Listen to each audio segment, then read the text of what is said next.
Охридската оперска дива Миланка Новеска Густавсон, која продолжува да ги освојува најпрестижните сцени во светот, ќе одржи концерт во родниот Охрид, и тоа во уникатниот простор на црквата Света Софија. Особено е среќна што проектот Времеплов ќе го представи на домашен терен, а на репертоарот ќе има арии и класични numeri од различни епохи. Во интервјуто за Супер радио и Охрид прес ги сподели впечатоците од неодамнешниот настап во Берлин, како и плановите за следниот период. Миланка, особена чест и задоволство ми е што повторно си гостин во Супер радио. Периодов имате набиена агенда, а меѓу настапите се најде и овој концерт во вашиот роден град. Насловен е Времеплов, што ќе се одржи во Катедралната црква Света Софија. Па кажете ми, што да очекува публиката? Многу ми е мило што можам да настапам во Охрид. Имаме овој проект се вика Музички Времеплов и ќе настапиме со музички numeri, арии и класични numeri низ сите скоро епоки, така да ми беше баш важно да настапам со нешто кое што ќе ги опфати, например, и различни музички стилови, да биде интересно и за публиката, да се пронајдат луѓето, значи, со различни технички исто можности, како и музички.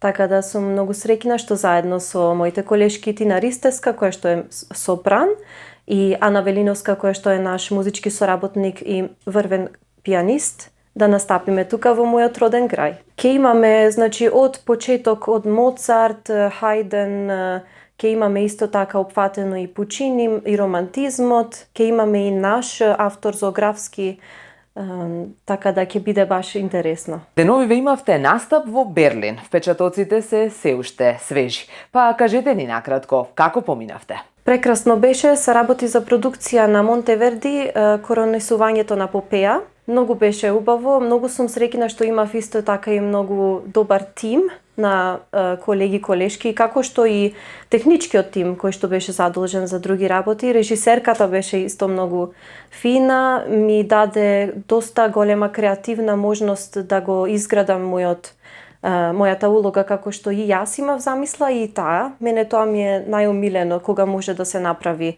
заеднички склоп на идеите, затоа што уживам кога ќе си ставам и јас нешто што е, например, моја карактеристика за како јас го доживувам личноста, како ја доживувам. Која беше вашата улога?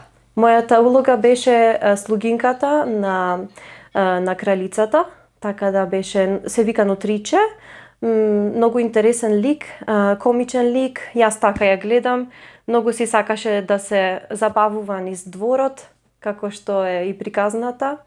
Ја поддржува секако својата кралица и секогаш е тука за некои интриги и интересни работи.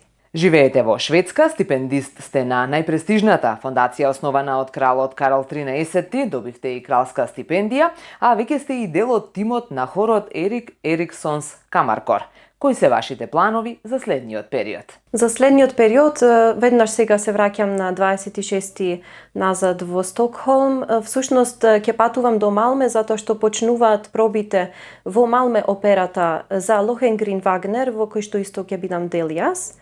Во нивната оперска куќа овој ќе биде мој прв настан, така што многу сум возбудена, задоволна. Ке имам и колеги кои што ми се и колеги во Стокхолм, така што нема да се осеќам осамено и многу се радувам за тоа.